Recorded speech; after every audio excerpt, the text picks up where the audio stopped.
You're about to discover a secret method that forces the credit bureaus to delete bad credit from your credit reports fast.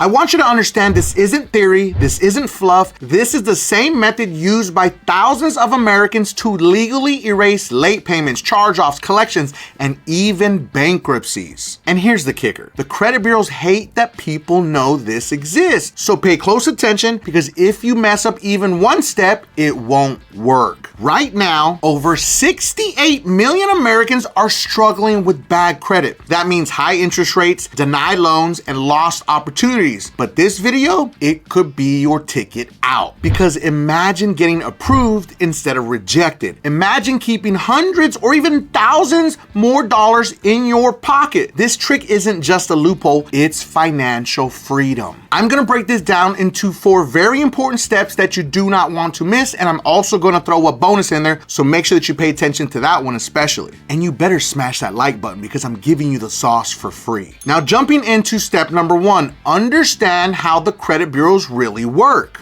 Now, here's the biggest part that nobody teaches you. The credit bureaus are not government agencies. Let me repeat that. The credit bureaus are not government agencies. They're private companies, Equifax, Experian, TransUnion, that profit off of selling your data, and that includes the secondary credit reporting agencies also. And legally, they are required under the Fair Credit Reporting Act to only report information that's accurate, complete, and fair. And my favorite one, verifiable. And that last one is the true key to this trick. We're going to go old school into something that's still very effective. So let's jump into step number 2, the 609 dispute letter. This is truly the secret weapon. And no, I repeat, no, do not go online and find some 609 template letter. We do not want to use any template letters. So let's be really clear. This is what's called the 609 method. Section 609 of the FCRA says that you have the right to request copies of the original documentation that verifies any item on your credit report. Let me say that again. If a credit bureau can't provide the original signed agreement that proves you owe the debt, they have to delete it. Because otherwise they could just slap whatever they want on your credit reports and there's no repercussions. Understand, this is not a might, this is not a could, they must delete it. Now, moving on to step number 3, how to craft a legal 609 letter that truly works. Now, I said it earlier and I'm gonna repeat it again. Don't just Google a template and send it off, because this has to be done with precision. So there are 5 very important things that need to be in your letter. The first one, very obvious and very easy. Include your full legal name, social security, just the last 4, your date of birth, and your full mailing address. Now, also be aware that your driver's license should be up to date and match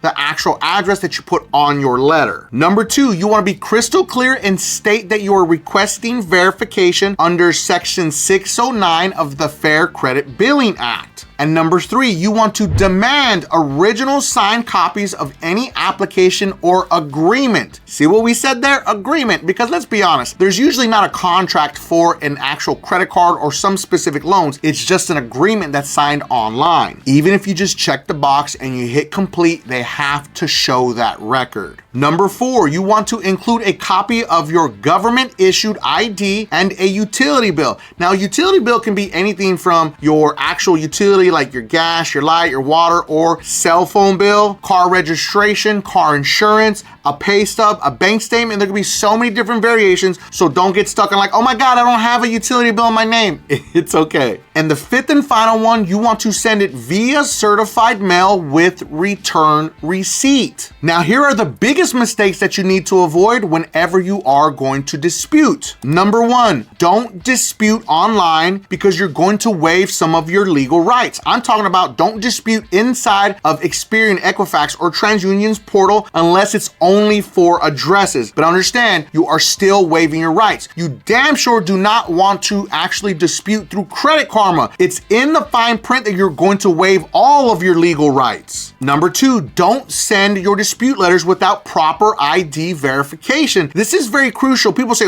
well, why do they have to have my ID and a utility? Because they have to verify that it's you. If not, anybody could just send in a dispute letter in your name. Number 4, dispute every negative item every single round. Don't start with 1 or 3 items per bureau and then keep moving forward. No, because every round is crucial. Time is of the essence, and we don't want to spend an entire year or 2 years trying to fix your credit. I mean, that's kind of ridiculous. You see what I'm saying? Like, a lot of people think, oh, but should I send them all at the same time? Yes, you have the right to dispute anything you want. There's no, it should only be 1 to 2 or 3 to 4. Like, no, you can dispute anything you want. And the 4th and biggest one of all, don't lie. Only dispute inaccurate or unverifiable items. Remember, errors are on credit reports. A lot of people always ask the big question, but what if it's 100% complete? It's not. It's virtually impossible because the credit bureaus or the actual creditors and the lenders, they never ever report everything accurately. But here's the thing, sending that letter alone isn't enough. You also need to know what happens after you send it, because it's where most people will screw up. I want to give a special shout out to all my beasters out there that are working hard to fix their credit using DisputeBeast, the most advanced AI credit repair software ever created that comes with a 110% money back guarantee. But specifically to Kenneth.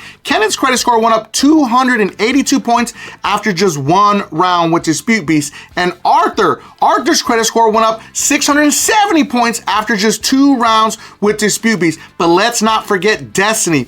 Destiny's credit score went up 264 points after just 1 round with DisputeBeast.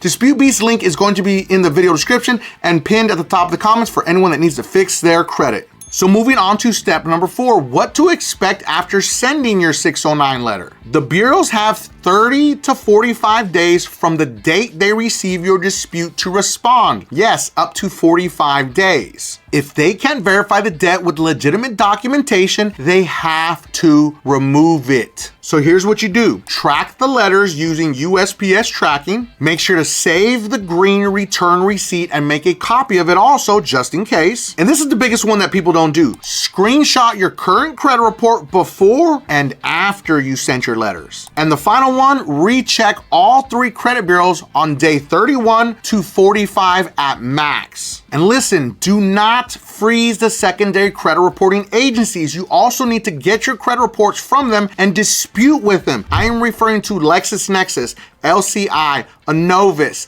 ARS, Credco, Clarity, DataX, Microbilt, Factor Trust. All of them, you must pull your credit reports to see if it is reporting there and dispute it with them also. Freezing them does absolutely nothing. That is ancient bad advice that does not work. Because even if you freeze them, the item is already on your credit report and it's already reporting with the secondary bureaus. They have an automatic connection to the credit reporting agencies. You cannot stop that under any circumstances. I want you to understand that sometimes the bureaus try to stall or deny without proof, and that's where you level up. Don't quit. If they say it's verified, I mean, where's my proof? It's not game over. Understand that. If they send you a stall tactic letter, it doesn't matter if you're using software or you actually hand wrote the letter yourself, you're going to get stall letters no matter what type of process that you actually choose to use, because you are up against a machine called eOscar. eOscar's job is to keep you at bay as long as it possibly can, but all you have to do is keep pushing forward and keep attacking, and eOscar is going to actually fold. You have to understand that the credit bureaus are not your friends. They are in the business of keeping your credit score down so they can sell your information to subprime lending companies. That's why you get emails, you get offers in the mail for all these subprime companies to charge you higher interest rates. But if they did hit you with a stall tactic letter, or they said it's verified, or they gave you some nonsense actual response without any proof, resend the letter with the green return receipt as proof. But you need to create a brand new letter along with all of your proof, all of your copies of the letter that you send the first round, and you need to add a very simple statement. Remember, we keep it clean, crisp, and to the point. In your statement, you're going to state, this is your second notice. If you fail to comply, I will escalate this matter to the CFPB and seek legal remedy. And now they know you mean business. Last part's the most important. Now here's my bonus tip. We're going to use the CFPB complaints to apply pressure. There are only 200 employees at the CFPB and they are working anxiously. Unfortunately, they're overloaded, let's be honest, but they are still there. There's only 200. They have been defunded to half of the funding to actually do their jobs, but those 200 are still getting whatever they can done. So understand, there is still people working at the CFPB, but they are kind of crippled, but we can still use them. Because the Consumer Finance Protection Bureau allows you to file a formal complaint. If the Bureau doesn't verify your debt properly and you sent proof, you can file a complaint and include copies of everything into your complaint. Include copies of your letters, copies of the little return receipt, copies of your credit report. Every single thing that you can submit in that complaint, you want to put it all in there because it's super valuable. Because that creates a legal trail and more than often gets results faster. Now, if this is blowing your mind, make sure to drop a fire emoji in the comments section. Because I know you're thinking, why didn't I know this before? It's because the credit bureaus don't want you to know this. And they rely on your ignorance, so now you know, so take control. Now let's do a quick recap. You want to understand your rights under the FCRA Section 609. We do not want to use a template letter. We want to draft a personalized 609 dispute letter. We want to send it certified mail and include all ID documents. And you want to make sure to track and follow up after 30 to 45 days at maximum. And the final part, we want to escalate to the CFPB if necessary. The CFPB is a complaint center. It's not a disputing platform. Understand that. Listen, millions of Americans are chained to bad credit, not because they're irresponsible, but because they don't know how the system works. This isn't a magic bullet. This is your right. Stop letting the bureaus win and take your power back. So I hope you enjoyed this video. We covered another huge one on how to fix your credit using the 609 method. If you have any collections, charge-offs, or late payments, or negative items that are hurting your credit, make sure to watch this video right here because it's gonna show you how AI can do all the work for you, mail the letters, and it comes with a 110% money back guarantee. And if you felt that I brought you some value in this video, make sure that you don't forget and subscribe to increase your credit score.